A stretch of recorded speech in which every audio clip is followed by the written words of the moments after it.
घर घर मोदी मोदी मोदी मोदी मोदी नारायण नारायण।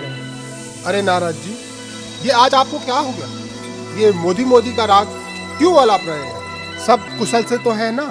हर हर मोदी घर घर मोदी मोदी मोदी मोदी मोदी। नारद जी, आप इतनी प्रसन्नता से मोदी मोदी रा क्यों लगा रहे हैं? हे इंद्रराज, हमारी प्रसन्नता का कारण है नरेंद्र मोदी नारायण नारायण। नरेंद्र मोदी? ये नरेंद्र मोदी कौन है मुनिराज? पृथ्वी पर भारतवर्ष नामक एक नगर है जो देवभूमि और तपोभूमि के नाम से प्रसिद्ध है।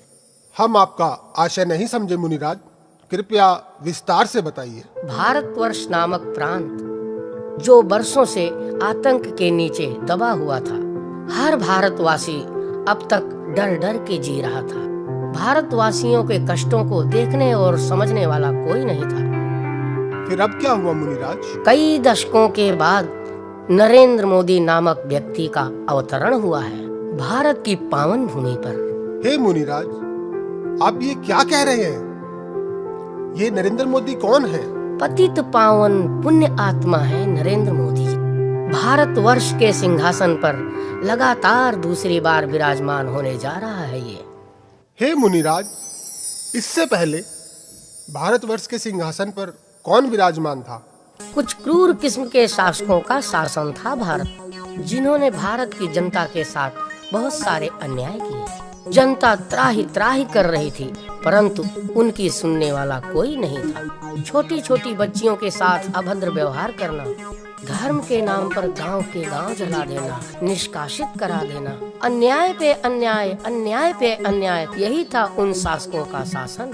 हे नारद, क्या इतने क्रूर शासकों का शासन है पृथ्वी लोक पर? क्रूरता की सारी हदें पार कर रखी थी उन शासकों ने।